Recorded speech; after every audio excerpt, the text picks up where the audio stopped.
Hi guys and welcome to our YouTube channel Finance for Beginners, where today I'm here with another new video to show you guys on how you can add on your watch list on investing.com.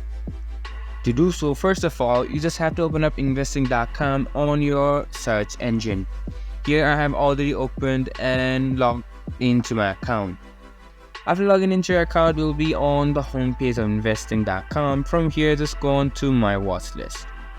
And after you go on to my watch list, you can see that you are on this kind of screen where now an option or a box beside add symbol will be there.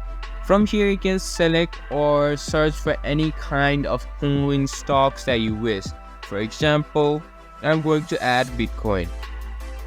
If you search for Bitcoin, you can see all the Bitcoin option appear. Now to add it to your watch list, you just simply have to click on it or double tap or single tap.